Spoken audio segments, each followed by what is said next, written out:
Today, folks, we're off to the bonny banks of Loch Lomond, a fantastically beautiful setting in the Highlands of Scotland, but is the whisky that bears its name as beautiful as the location? Stay tuned to find out.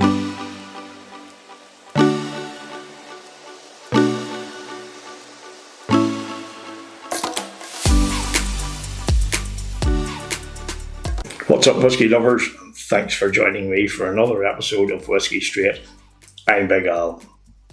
This is the first time I have reviewed a whisky twice.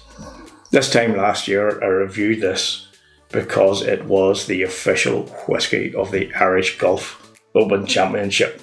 Why I'm reviewing this again is because people have asked me to, and it is a 12-year-old Scotch whisky, which is part of my series, and last time I did not give it a score because I wasn't doing scores then.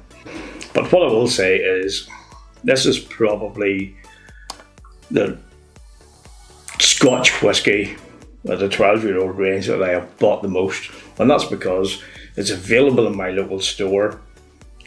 It's pretty damn good. I do like it.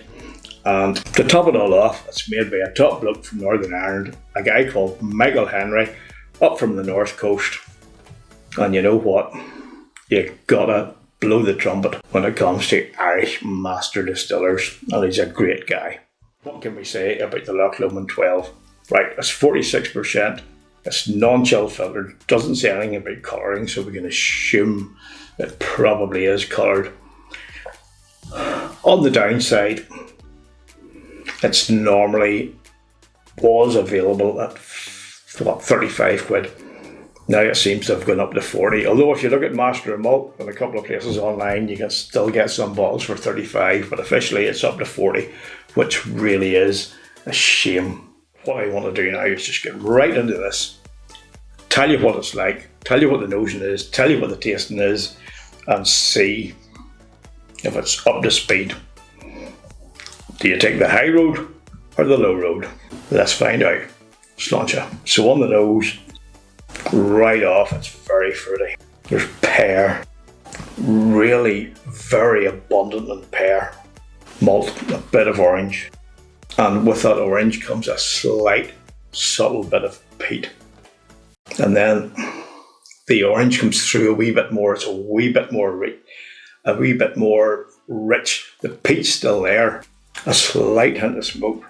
In fact, this is, on the nose, a wee bit of a whisky that would really suit somebody that's coming in to Scotch whisky, because a lot of people are under the misapprehension that Scotch whisky is all peaty and smoky, and it's not, and we all know that, but this has the peatiness, a wee bit of smokiness, but it's very light, but the fruitiness shines through, and the peatiness and the smokiness sort of just brings it nicely together, and it's very subtle. Now that pear note becomes a wee bit more caramelised. There's a wee bit of brown sugar there, and a slight hint of spice. But it's very orangey, very peaty. Caramelised brown sugar, a bit of spice, and I have to say it really is a very, very lovely nose. So let's get right on into the taste, see how it fares in the palate, and see if it lives up onto the nosing experience. Once again, straight off fruity. A wee bit of spice, orange spice, a bit of nutmeg, a nice warmth. It becomes pear. Again, a wee bit of pepperiness there. Some rich chocolate, bit of creme brulee.